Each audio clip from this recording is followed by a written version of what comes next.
మావోయిస్టులకు మరో ఎదురు దెబ్బ తగిలింది. Maoist party people's liberation guerrilla army battalion 1 commander Barsedeva Telangana పోలీసుల అదుపులో ఉన్నాడు. ఇతను ప్రస్తుతం బెటాలియన్ 1 కమాండర్ గా ఉన్నాడు. స్వగ్రామం ఛత్తీస్గఢ్లోని పువర్తి గ్రామం. మిలిటరీ శిక్షణలో ఆరితేరిన బెటాలియన్ 1 కు 2017లో బాధ్యతలు తీసుకున్నాడు.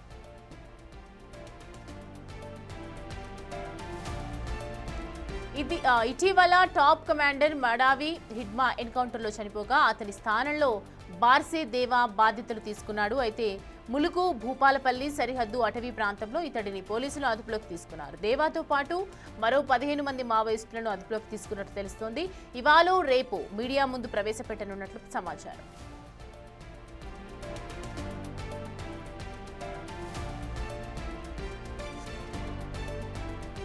దండకారణ్యంలో పార్టీని దూకుడుగా నడిపించిన Maoist top commander Madavi Hidma మరణం తర్వాత ఆ స్థానంలో మరో కీలక కమాండర్ కోసం అన్వేషణ సాగింది. హిడ్మాకు సహచరుడు, ఆయన గ్రామం పువర్తికే చెందిన బార్సేదేవాను ఈ కీలక స్థానంలో నియమితులయ్యారు. తాజాగా బార్సేదేవను సైతం తెలంగాణ పోలీసులు అదుపులోకి తీసుకున్నారు. దీంతో మావోయిస్టులకు ఎదురు దెబ్బ తగిలినట్లయింది.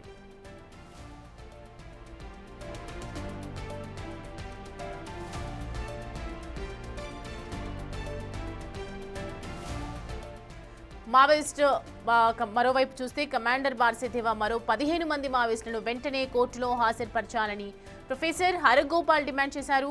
అరెస్టు చేసి 2 రోజులైనా వారిని కోర్టులో హాజరుపరచకపోవటం అప్రజాస్వామికమేనన్నారు.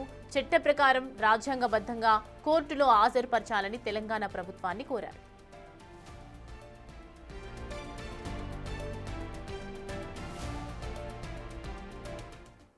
ఈ అంశానికి సంబంధించి పూర్తి డీటెయిల్స్ అందించడానికి మా అసోసియేట్ ఇన్పుట్ ఎడిటర్ నగేష్ మనకి అందుబాటులో ఉన్నారు. నగేష్, ఎందుకు కోర్టులో హాజరు పరచట్లేదు, అసలు ఏం జరుగుతోంది, డీటెయిల్స్ ఏంటి?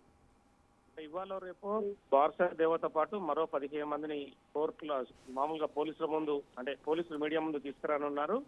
యాక్చువల్ గా పౌర హక్కుల సంఘం డిమాండ్ చేసేది ఏంటంటే హిడ్మా లాగానే బార్సేదేవాను కూడా ఎన్కౌంటర్ చేస్తారని చెప్పి పౌర హక్కుల సంఘం వాళ్ళు నేతలు ప్రకటనలు జారీ చేశారు. అంటే హరగోపాల్ కానీ, గడ్డం లక్ష్మణ్ కానీ, ఏపీ నుంచి చంద్రశేఖర్ కానీ వీళ్ళు ప్రకటన చేశారు.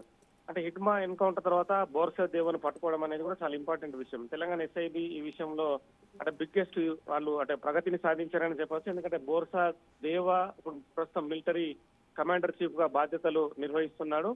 అంటే హిడ్మా ఎన్కౌంటర్ తర్వాత బార్సేదేవానే కూడా మళ్ళీ సెంట్రల్ కమిటీ మెంబర్ అవుతారనుకున్నారు.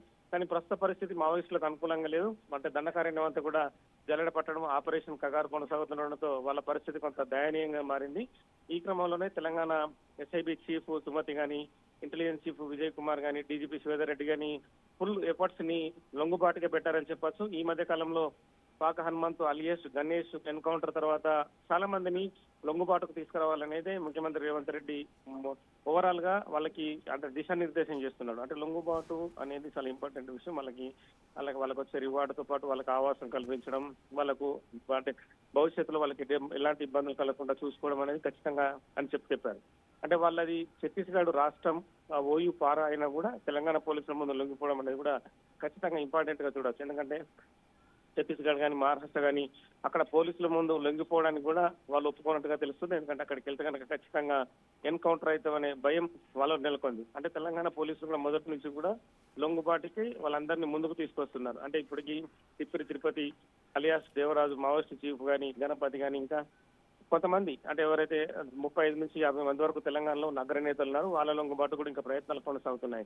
ప్రస్తుతం బార్సేదేవా లొంగుబాటు తర్వాత ఇంకా మరింత మంది నేతలు కూడా లొంగుబాటుకు వచ్చే అవకాశం ఉందని చెప్పి తెలంగాణ పోలీసులు చెప్తున్నారు. ప్రస్తుతం అయితే ములుగు జిల్లా బయ్యక్కపేట శివారు ప్రాంతంలో వీళ్ళని అదుపులోకి తీసుకున్నారు. అదుపులోకి తీసుకున్న తర్వాత అంటే అదుపులోకి తీసుకోవడం అంటే వాళ్ళ కమ్యూనికేషన్ ద్వారానే వాళ్ళని అక్కడ కనెక్ట్ అయిన తర్వాతనే వాళ్ళని ఇమ్మీడియట్ గా హైదరాబాద్ కు తరలించిన బిఫోర్ వాళ్ళని 2-3 రోజులు కొంత ఇన్వెస్టిగేషన్ లో భాగంగా వాళ్ళ నుంచి అంటే ఎక్కడెక్కడ తిరిగారు, మీరు చేసిన ఘటనలు కానీ అంటే పోలీస్ రికార్డులో కొన్ని ఉన్నా కూడా వాళ్ళ నుంచి కొంత సమాచారాన్ని సేకరించడం, మిగతా వాళ్ళు ఎక్కడ ఉన్నారు ఏంటనేది కూడా కొంత సమాచారాన్ని సేకరించే అవకాశం కనిపిస్తుంది. తదుపరి వాళ్ళని మీడియా ముందు ప్రవేశపెట్టి వాళ్ళతో కూడా అంటే ప్రస్తుతం మావోయిస్ట్ పార్టీ ఎలా ఉంది, దండకార్యంలో తిరిగి పరిస్థితుందా లేదనేది కూడా వాళ్ళతో కూడా మాట్లాడించే అవకాశం కనిపిస్తుంది.